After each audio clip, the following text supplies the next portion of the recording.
John, good morning, and thank you so much for joining us here this morning. John, Barry, and glad to be here. John, as you know, sustainability is a big, wide topic with so many meanings.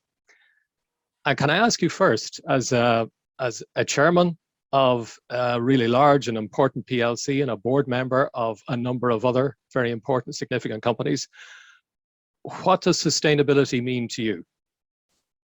Yeah, it's a big, wide topic, there's no doubt, Barry, and it's a topic that in some ways is struggling for real definition, but I'm not sure you can go too far wrong by saying, look, we want our business to be sustainable over the longer term as a valued member in a wider societal context.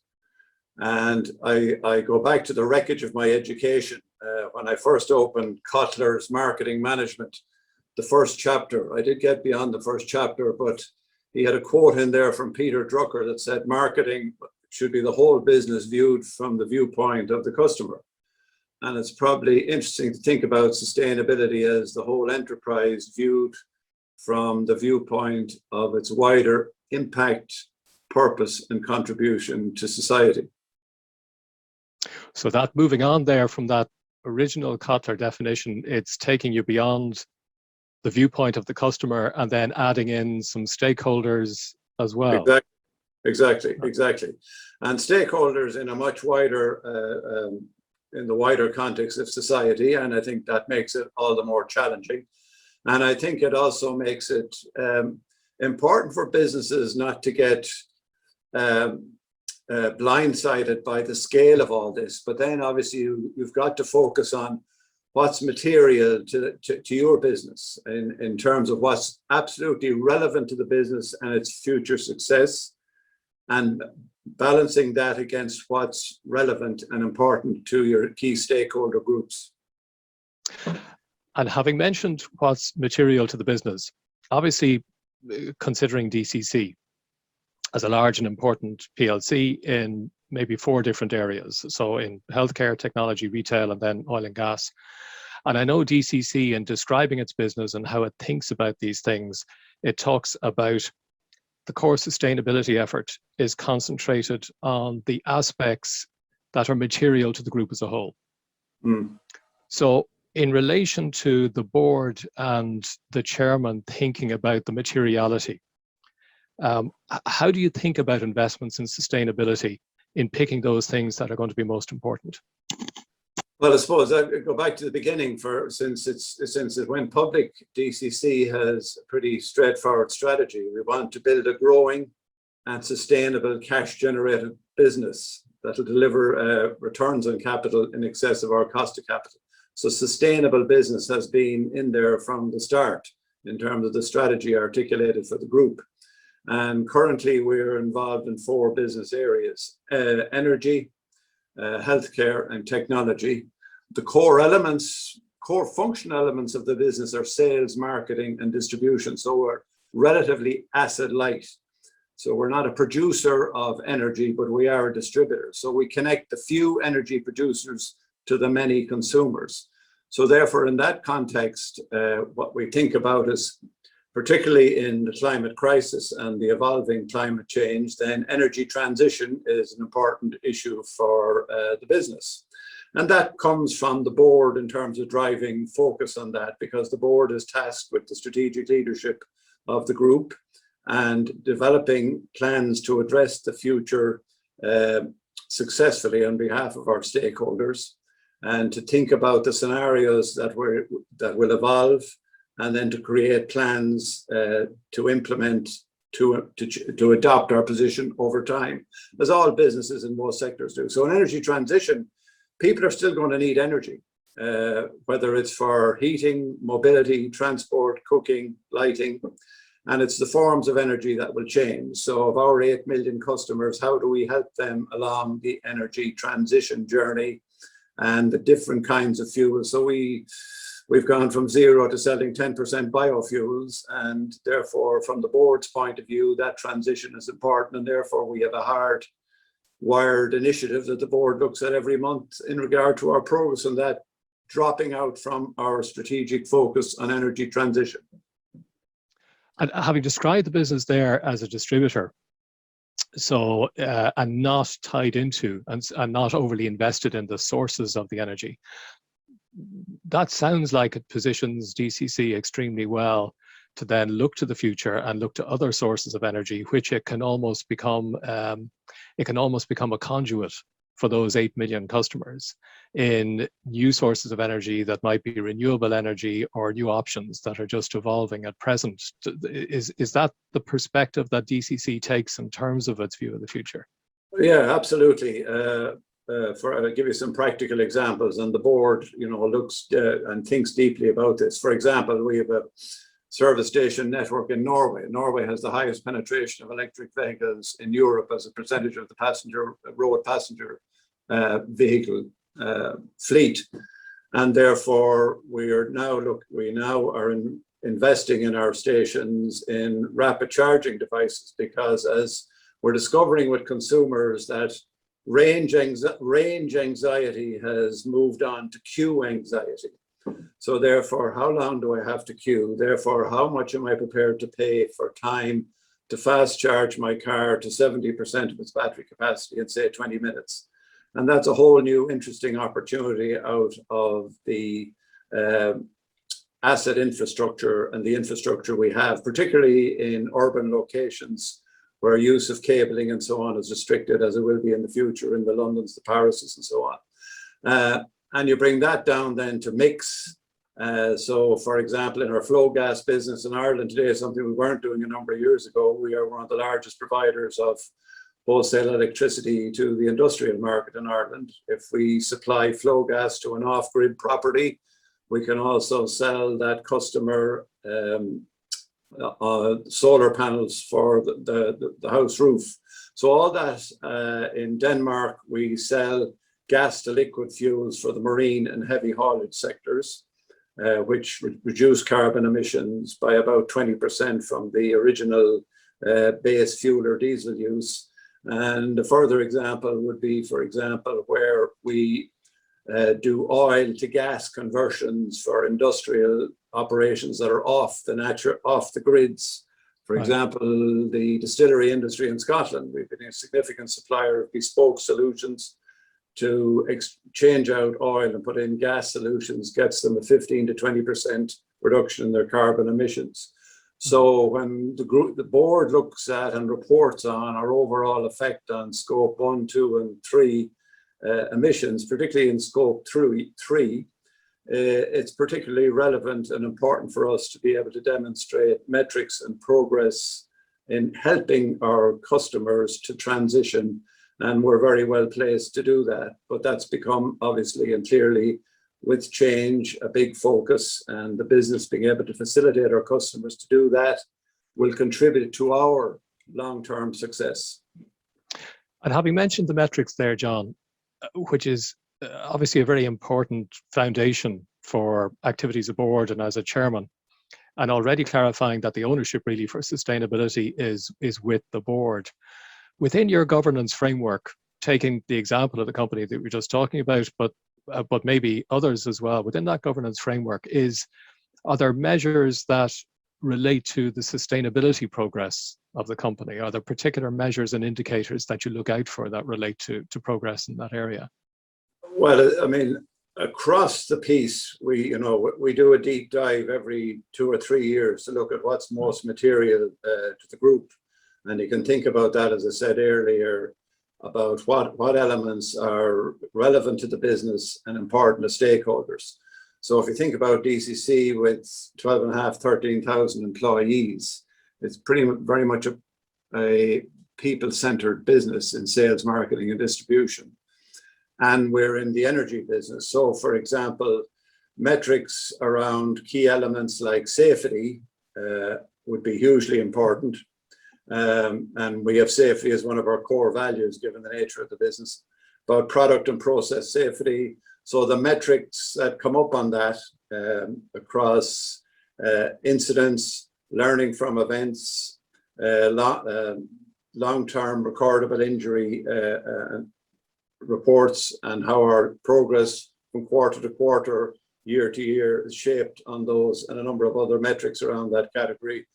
they're front and center on the board. We used to put the health, safety and environment piece as a risk management piece in the audit committee.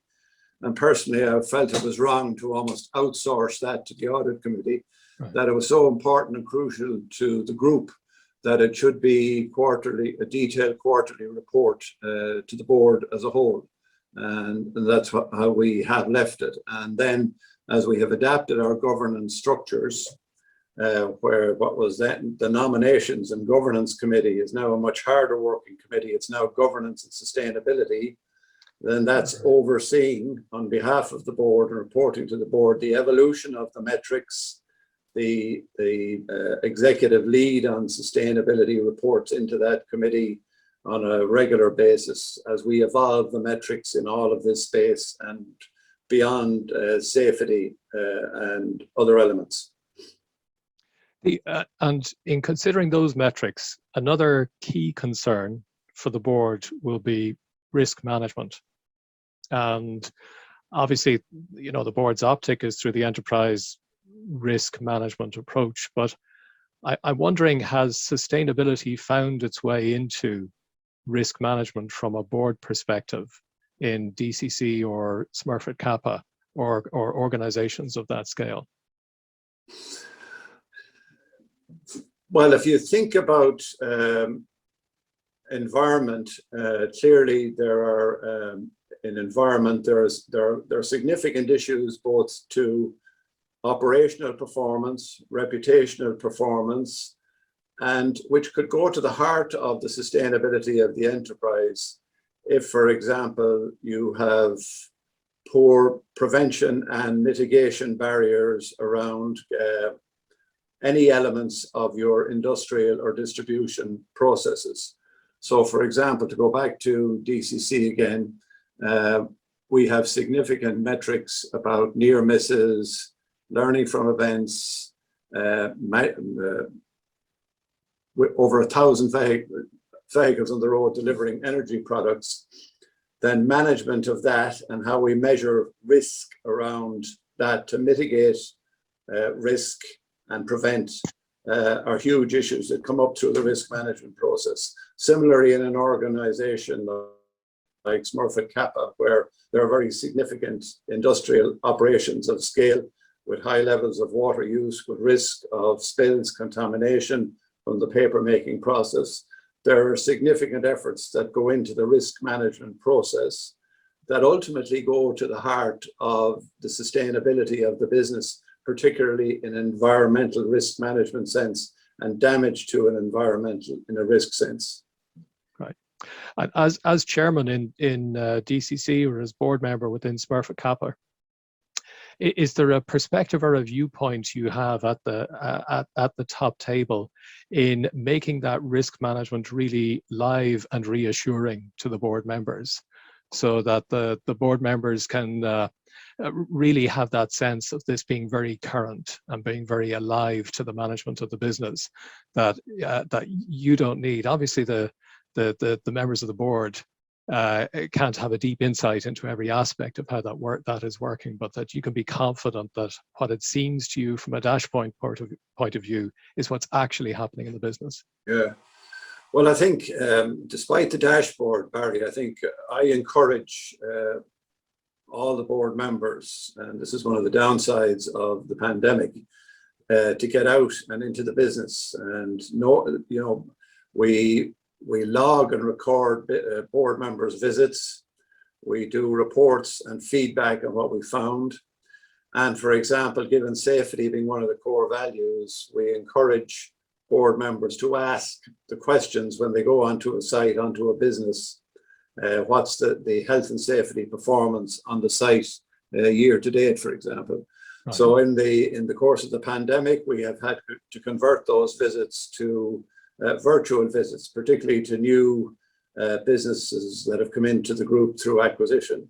So that DCC in particular has a very devolved management system, strong financial controls, the centre, strong risk management culture, and then a devolved autonomous management. So it's important you understand the dynamics of individual businesses, see them, but also get to feel and touch that what's coming up on the metrics in the boardroom is actually what's happening on the ground. And then obviously we support that through internal audit, through the group audits, through the reports and through the metrics. But the combination of metrics and, importantly for me, visiting and walking the ground is always important. I can see non-executive directors, John, watching and listening to this interview. Will be able to find some rich takeaway from that observation in running running a business at that scale, but also at that pace. You mentioned the values, and you talked about safety being one of the core values within DCC, and I know that partnership is another of those core values in DCC.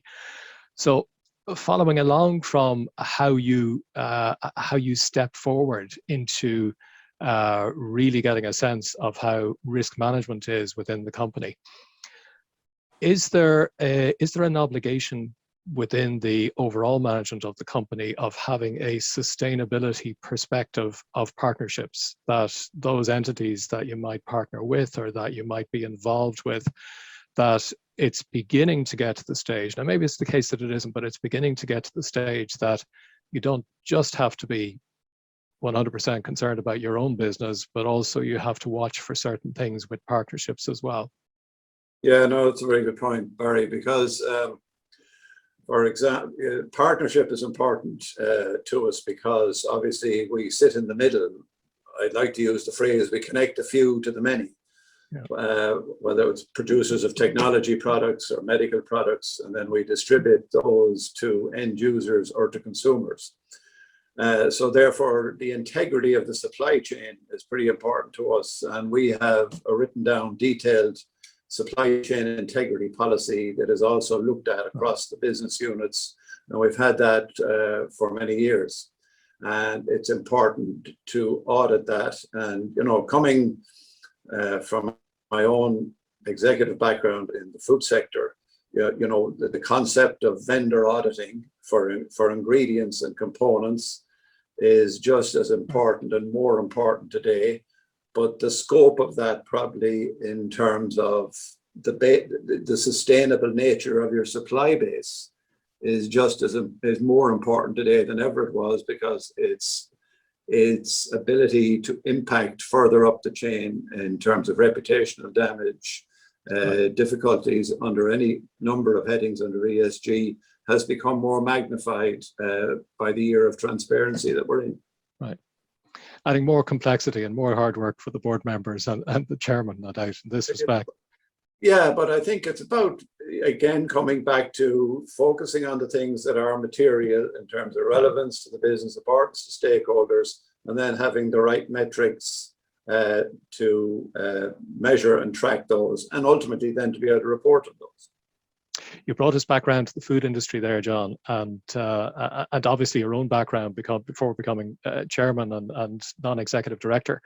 And if we look at you have a variety of different business interests, but if we just focus on those big three businesses, all of which are very important, they're international, global, and strategically important businesses: DCC, PLC, Smurfit Kappa, and also ABP, the food processing business. Is the drive for sustainability and the progress or sustainability towards sustainability, is it coming to those businesses principally from investor push or consumer push, or do you also see it now being more of a fiduciary responsibility within those businesses? Well, all of the above, Barry, but in reality, it's good business sense. I mean, at the end of the day, boil all this down, it's about efficiency, and it's about doing the same or more for less, to put it very simply. And if I think about ABP, that's been a culture that's been practiced in that business, which has been on a resource efficiency journey since 2008. Across all of its primary input sources, such as carbon emissions, primary energy usage, electricity usage, water usage, and waste to landfill and plastic. And having recently joined the board, an extraordinary level of progress has been built, but built on a focus about efficiency and resource use, input over output. And then taking that on through the climate piece to the extent that they're one of the few businesses I know that are quadruple certified by the Carbon Trust and have had set up the world's first carbon neutral meat processing site in Ellesmere in Shropshire. So quite a lot of progress. And then those targets have been reset in the lexicon of today for scope 1, 2, and 3 emissions. But obviously significant progress has already been made on the direct and indirect emissions by virtue of the focus on resource use. So it's about minimizing the extractive nature of businesses in terms of the wider economy is one of the core tenets, it seems to me, of sustainability. So recovery and recycling. So you mentioned Smurfit Kappa. So right across, there are 2 raw material streams that come into the business. Recovered paper and packaging for recycling, so a circular business, and also forestry from virgin forests.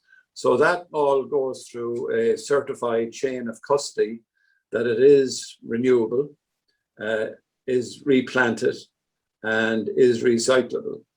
So all of those things mean that the business has deeply rooted credentials in its sustainability, but also is effective and efficient in how it goes about its business.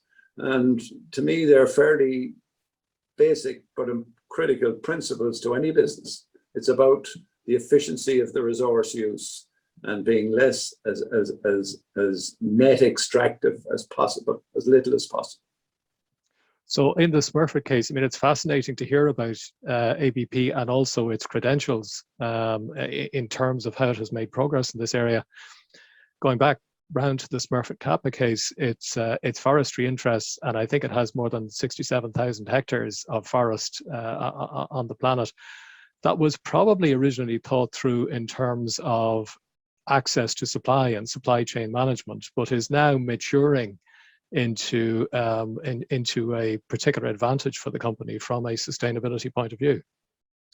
Yeah, and obviously we need to buy virgin fiber for what we call a craft liner anyway, because you can only recycle the fiber about every 4 or 5 times. So paper manufactured from timber needs to keep coming into the system, and in particular, obviously a lot of forestry is state-owned in Europe, privately held, but in Latin America, where you can grow eucalyptus crops with faster rate of recovery and replenishment, then it has made a lot of sense in terms of bringing those kind of fiber sources into our system, into our paper production mills, and with those being regenerative on a pretty rapid rate given the climatic conditions, right. It's good business as well. In hearing you describe the businesses and listening more about them, appreciating that among the members of the boards of these different businesses, there's possibly an increasing need for more climate and sustainability expertise. Do you think that might become a future? You mentioned nominations committee going back at an earlier part in the conversation. Do you think that boards and committees may need to look for members joining who have expertise in the area of climate change or sustainability, or how you implement in these areas in the future? Yeah, I think that's a good point. For example, in DCC, we have a diverse set of businesses, and we think, diverse business has been good for the group and will be into the future. But we've always had a practice in the board of bringing in people who are particularly expert or knowledgeable in those particular sectors, whether it might have been energy or technology distribution or healthcare. Now we also hope and expect that they will contribute across all of the wider issues, but it does give deep focus on particular issues. And the same can be true of sustainability, and I think that's helpful. but it's all about getting the right balance. And if I think about a recent appointment to Smurfit Kappa, yes, strong expertise in the sustainability agenda as it applies to businesses.